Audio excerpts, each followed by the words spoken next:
भक्तों, जय माता की। मेरे YouTube चैनल महेश कुमार बंसल में आप सबका स्वागत है। हम कर रहे हैं दुर्गा सप्तशती के अध्याय। 10 अध्याय हमने कर लिए हैं।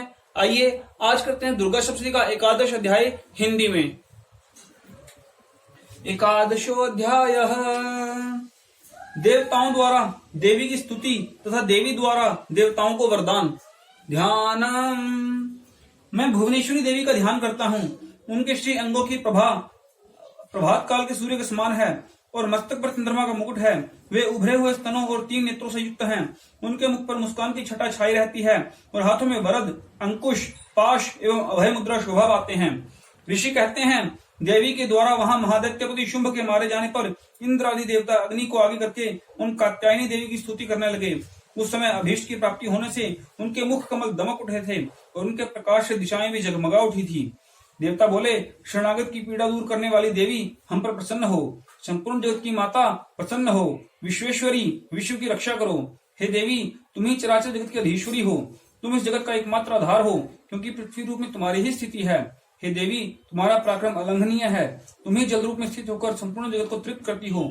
तुम अनंत बल संपन्न वैष्णवी शक्ति हो। इस विश्व की कारण भूता पारा माया हो। हे देवी, तुमने समस्त जगत को मोहित कर रखा है। तुम्हें प्रसन्न होने पर पृथ्वी पर मोक्ष की प्राप्ति कराती हो। हे देवी, संपूर्ण विद्याएं तुम्हारे ही भिन्न भिन्न स्वरूप हैं। जगत में जितनी स्त्रियां हैं वे सब तुम्हारी ही मूर्तियां हैं। हे जगदम्बे, एकमात्र तुमने ही इस विश्व को व्याप्त कर रखा है। तुम्हारी स्तुति क्या हो सकती है। तुम तो स्तवन करने योग्य पदार्थों से परे एवं परावाणी हो।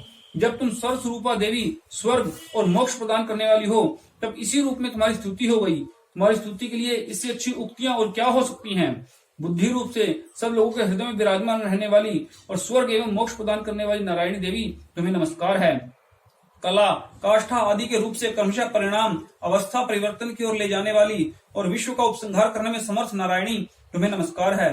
हे नारायणी, तुम सब प्रकार का मंगल प्रदान करने वाली मंगलमयी हो। कल्याणदायिनी शिवा हो। सब पुरुषार्थों को सिद्ध करने वाली शनागत वत्सला, 3 नेत्रों वाली एवं गौरी हो। तुम्हें नमस्कार है।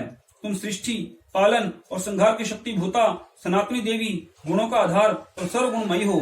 हे नारायणी, तुम्हें नमस्कार है। शरण में आए हुए दीनों एवं पीड़ितों की रक्षा में संलग्न रहने वाली और सबकी पीड़ा दूर करने वाली नारायणी देवी तुम्हें नमस्कार है।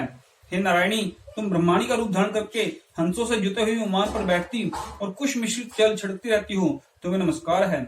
माहेश्वरी रूप से त्रिशूल, चंद्रमा एवं सर्प को धारण करने वाली और महान वृषभ की पीठ पर बैठने वाली नारायणी देवी तुम्हें नमस्कार है।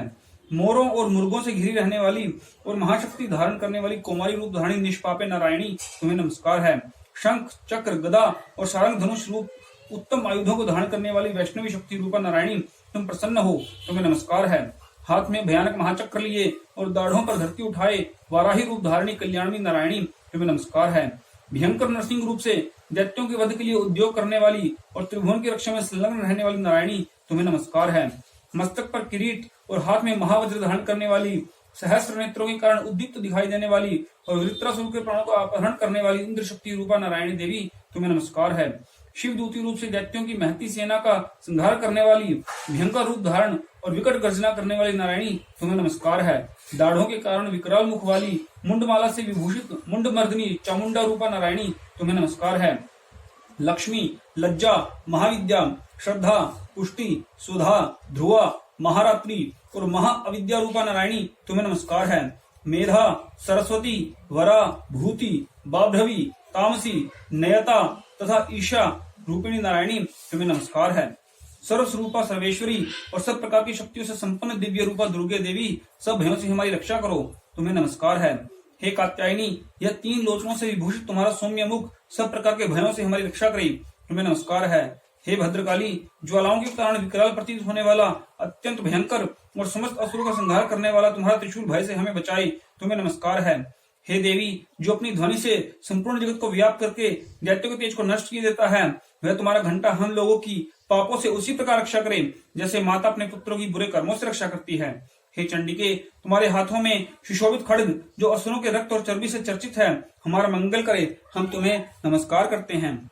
हे देवी, तुम प्रसन्न होने पर सब रोगों को नष्ट कर देती हो और कुपित होने पर मनोवांछित सभी कामनाओं का नाश कर देती हो। जो लोग तुम्हारी शरण में जा चुके हैं उन पर विपत्ति तो आती ही नहीं, तुम्हारी शरण में गए हुए मनुष्य दूसरों को शरण देने वाले हो जाते हैं।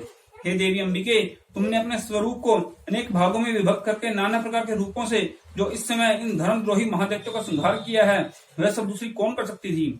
विद्याओं में, ज्ञान को प्रकाशित करने वाले शास्त्रों में और आदि वाक्यों में तुम्हारे सिवा और किसका वर्णन है, तथा तुमको छोड़कर दूसरी कौन ऐसी शक्ति है जो इस विश्व को अज्ञानमय घोर अंधकार से परिपूर्ण ममता रूपी गड्ढे में निरंतर भटका रही हो। जहाँ राक्षस, जहाँ भयंकर विष वाले सर्प, जहाँ शत्रु, जहाँ लुटेरों की सेना और जहाँ दावानल हो, वहां तथा समुद्र के बीच में भी साथ रहकर तुम विश्व की रक्षा करती हो।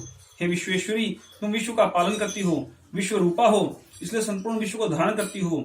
तुम भगवान विश्वनाथ की भी वंदनीय हो। जो लोग भक्ति पूर्वक तुम्हारे सामने मस्तक झुकाते हैं, वे संपूर्ण विश्व को आश्रय देने वाले होते हैं।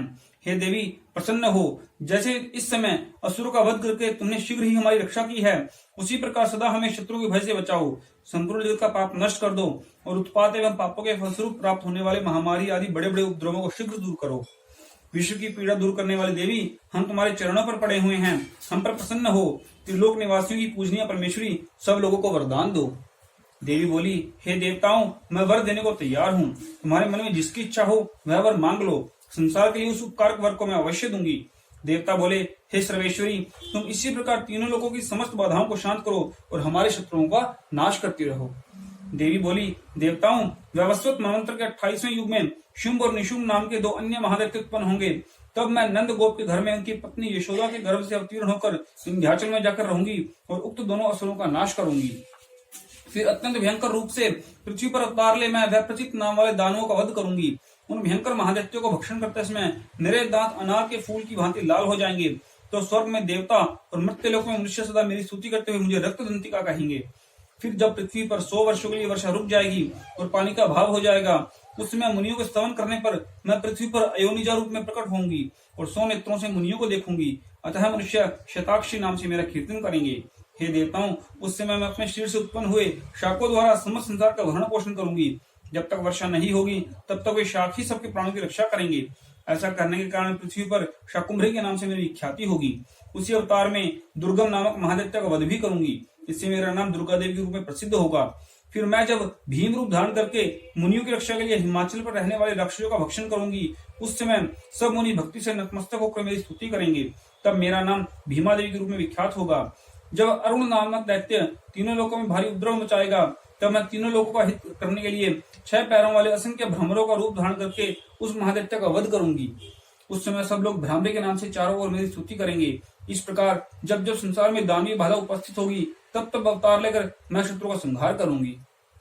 इस प्रकार श्री मार्कंडेय पुराण में सवर्णिक मनवंतर की कथा के अंतर्गत देवी महात्म्य में देवी स्तुति नामक 11वां अध्याय पूरा हुआ। बोल सच्चे दरबार की जय।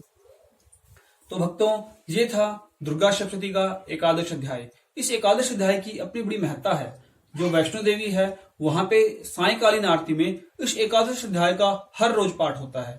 एकादश अध्याय और द्वादश अध्याय, इन दोनों का संस्कृत के अंदर जो माँ वैष्णो देवी के भवन पे सायकालीन आरती होती है, इसका इन दोनों पाठों का वहां पे संस्कृत में पाठ होता है। तो इन दोनों की अपनी बड़ी महत्ता है। आप सब भी इन दोनों पाठों का अवश्य पाठ कीजिए अपने घर पे। हर रोज शाम के टाइम जब वैष्णो देवी की आरती होती है सायकालीन, उनके साथ मिलके पाठ कीजिएगा, आपको बहुत अच्छा लगेगा। तो मेरे साथ बने रहिएगा दुर्गा सप्तशती की इस यात्रा में। 11 अध्याय हम कर चुके हैं, अब हम करेंगे दुर्गा सप्तशती का द्वादश अध्याय। जय माता की।